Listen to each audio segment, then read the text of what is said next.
Hi Sunny Hill, day 3, Amos. I brought my friend along, Linda. She's going to be with me all week, so lovely Linda. Thank you. So we're going to delve into chapters 4 and 5. I hope you've read these already. And we've been looking at, Linda and I have been discussing this in length actually, about the punishment and the judgment on Israel by God. And through Amos's message. But we found that, you know, the one outstanding word that keeps being, or sentence that keeps being repeated is, but still you would not return to me, says the Lord. Yes. So, even though he was warning them, with what they were doing, and what he was going to do for their punishment, you know, bring hunger and famine and rain and not rain, and all the other things that he wasn't going to bring. He was going to bring, you know, plagues from the old times like locusts and stuff like that. But he also talked about the idols that they prayed to instead of God, and about their glory. The glory was more for themselves, for their own wealth and not God. Yeah, and like you're saying, good health and all that that comes with living a privileged life, that they thought that they were entitled to, as we read in chapter 3. But when you look at the grand scheme of things within that, God is warning them. They're still not taking heed. He's sending signals. Yeah, but they're not listening to what he's saying.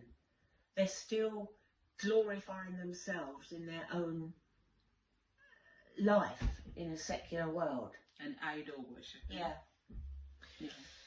And I think, as we discussed earlier about, you know, you go into chapter 5 and God starts putting down the judgment and the punishment that Israel will face. But don't you think, Erica, God was he was turning up the heat?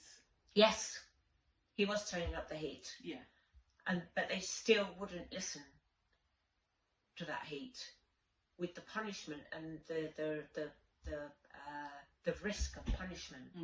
It still didn't seem to bother them. Yeah, it was coming little by little, but they weren't paying attention to that. Yeah. And they were still praying for their pagan gods. Where was the love for God? But they were still going to church.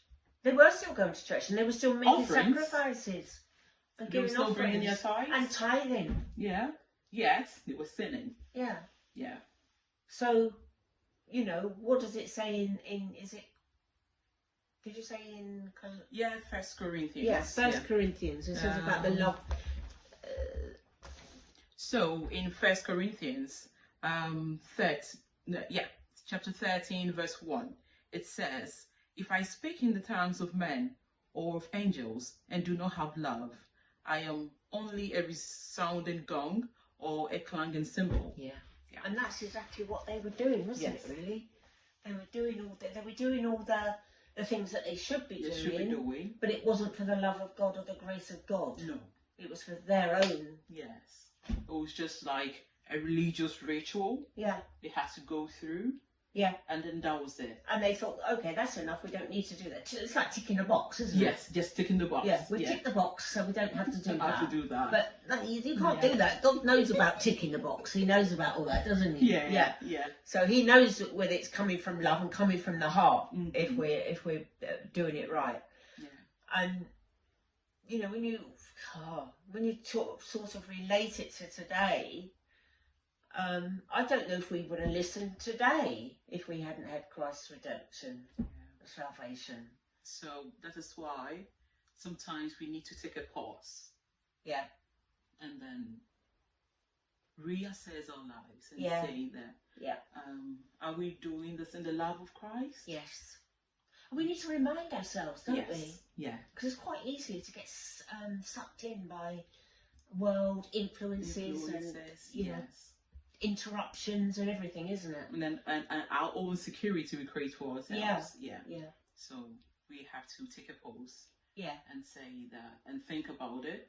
So that's a good message for today, then, isn't it? About taking a pause. Take a pause and have a look at how much that we love God and how much, you know, what we do is for Him. And we have the grace for Him and not ourselves. So, yeah. That's it. That's today done. Thank you. Look forward to seeing you tomorrow for verses 6 and 7. Happy reading. Bye-bye. Bye.